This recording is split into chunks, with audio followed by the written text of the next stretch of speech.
Back with it with Sydney Wicker of KCEN Channel 6 on this Wicker Wednesday. We've kind of talked already about Baylor having the toughest non-conference schedule in the country. And it goes without saying, anywhere Baylor goes this year, Sawyer Robertson's probably going to take them there.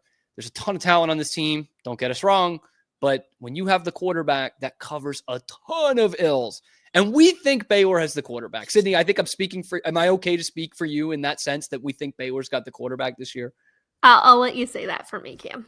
Thank you. Thank you. I never want to speak for Sydney Wicker on Wicker Wednesdays, but I think we've talked about it enough that we're both on board. And this has been like back and forth, right? We thought a couple months ago, like Sawyer's getting the recognition. I had my worst list of the week, first segment on Monday that said he wasn't as good as Devin Dampier because Andy Staples really likes when the quarterback runs the football. So he's got Avery Johnson and Devin Dampier ahead of him for some reason. And then it's kind of, I saw this video, Sydney, and it took me off guard in the best way possible. There are few people I respect more on their opinions, especially looking at quarterbacks, than Pete Souza's friend, Todd McShay, the NFL draft expert. It's a tough science to do, but Todd McShay is pretty good at it. And he has some glowing reviews of our pal, Sawyer Robertson. Going to keep you up here, Sydney.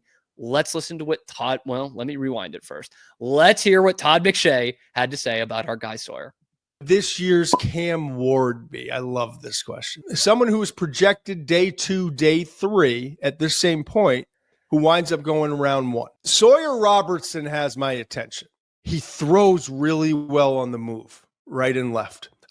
He's not a running threat, but he's a lot more mobile than I thought, even watching him at the passing academy, okay? He's just highly accurate throwing the football. The ball's on a string, the intermediate stuff. Just puts it where it needs to go. Throws to spots, between zones, all that stuff. Sawyer Robertson, in a class where I just mentioned, names like Klubnik, Nussmeier, Sellers, Mendoza, Levitt, Aller, Mateer, Arch Manning, we'll see where he comes out. Avery Johnson, Miller Moss, Carson Beck. I haven't heard anything about this guy, but he's a guy that's like not really on the radar that I think as we get closer, he's a name that's going to be in the mix a little bit.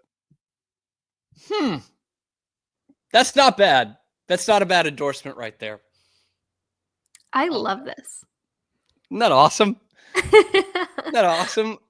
I mean, first off, the way he sets it up is what really tickled me, right? And I've seen this once before. I can't remember who the writer was, but I did highlight it on the show. So someone who watched it probably remembers he was the writer who said that, hey, you're looking at Drew Auer, I'm looking at Sawyer Robertson. And he set it up this way of like, we want to know who that Cam Ward's going to be, a guy who was a total non-prospect 2 years ago. And Cam Ward wasn't a huge prospect even going into this past year. Wows everybody at Miami. Weak quarterback class for sure, becomes the number 1 pick in the draft. That's how Todd McShay lays this out. So I guess my question to you, Sid, is this just the beginning? Is this where we start to see more people diving into the Sawyer Robertson tape and seeing what he's capable of and what we saw all of last year? I do think a lot of people are going to learn more about Sawyer because what he started last season was only just a little sprinkle of what's to come. Just, thrown out here and there. When I watched this video earlier, I was thinking a little bit about the first season that I covered Jackson Dart at Ole Miss, and just thinking about how even last year or in this most recent NFL draft, like going into the season, like his name was up there to be like top in the draft, but nobody thought he was going to go above Shedeur Sanders. Even in the draft process, nobody thought he was going to go above him. But like he proved himself, obviously did great in his interviews, and when he met with different teams and stuff, things went really well. But Sawyer's one of those guys who even after the season's over is going to impress a lot of people when he goes to do interviews or show out for different teams because of the person that he is. And a lot of people really do look for character, and that does stand out. And I think we saw that in this draft most recently, and how they did put Sanders down quite a bit because of his interview process. So I think that's going to help him a lot, but just with what he started and building off of it and having the talent he does around him, it's a tough quarterback class this year. It's going to be good. There's so many talented guys, but Sawyer has every reason to be in the mix and one of the top names among them. Now, without getting into like the deep X's and O's of it, because I can't do that. Just as people who watched basically every snap he took last year, and Sydney's on the couch every day in the summer watching back all 11, just watching back all the tape. But like, it felt like we were almost ahead of something, because there were points last year where I wasn't begging for the Sawyer Robertson attention like I kind of have in the offseason. But I've been like, why aren't more people talking about him? Like, maybe this is just a Baylor derangement syndrome, and we haven't seen a quarterback this good at Baylor in a long time. Almost 10 years. He's better than Charlie Brewer. But I was like, why aren't people noticing this? So what is it to you that you're just like, this part of his game, like, this is just electric from Sawyer Robertson? This is where I'm like, he's got us. Is there any part of his game that stands out to you like that?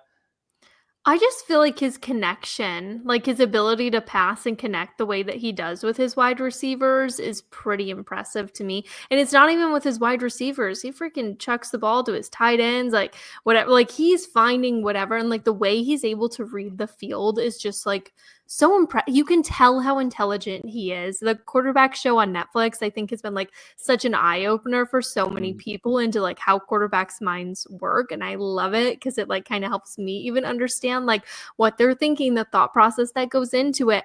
And Sawyer is just like such a smart guy, but I love his creativity too. Like, I know people don't like when he runs, but he's creative and he will get himself out and he'll do it. So that's like, I don't know. I think he's so smart, and it like really impresses me every time I watch him. Yeah, man. I guess I got like, coming out of high school, when he came out of the portal, because I didn't pay attention to his recruitment to Mississippi State, apologies. But when he came out of the portal, knowing the kind of offense he played in high school, looking back at some of the tape, you just kind of get the worries that we have with some of the Art Briles quarterbacks of like, they're not deadly accurate. They need to go against his own defense. They need to throw to spots, not to guys. And I think Sawyer Robertson's better than that. Like, he puts some zip on the ball. It's not the hardest thrower in the draft or anything like that, but he puts some real zip on it. He can thread a needle through some tight windows. And like you said, he can run. Like, he's not going to be Devin Dampier. He's not going to be Avery Johnson. I thank God for that, because he's better than both those guys. But he can really get out of the pocket and he can move. Todd McShay was talking about that a little bit in the breakdown. Like, this guy can make things happen, right?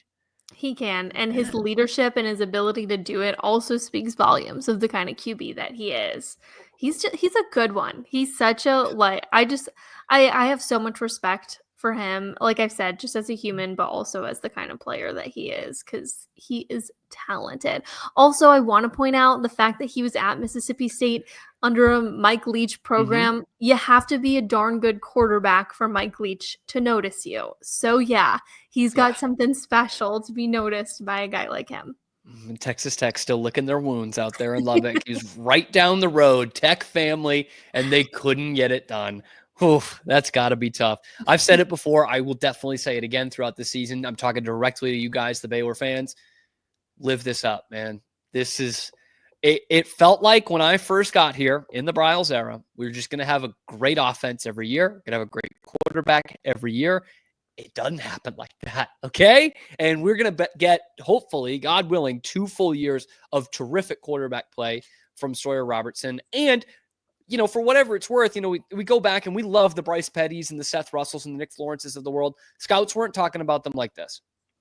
Okay, you got to go back to RG3 to have scouts talking about a Baylor quarterback this way. And you might not care about what they do at the next level. That's fine. You're a Baylor fan.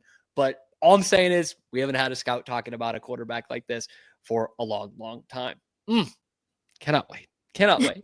One of the teams they will not be playing this year is Memphis. Okay, we're going to get more into that in a second. So be sure to like the video, subscribe to the channel, find us on YouTube, wherever you find your podcast. Get involved in the comment section below. Let us know what you think about Sawyer Robertson and the potential to be the number 1 pick in the draft. That's all I can say. That's all I can read between the lines with this Todd McShay thing, is he thinks he's going to go number 1 overall. Let us know down in the comment section below.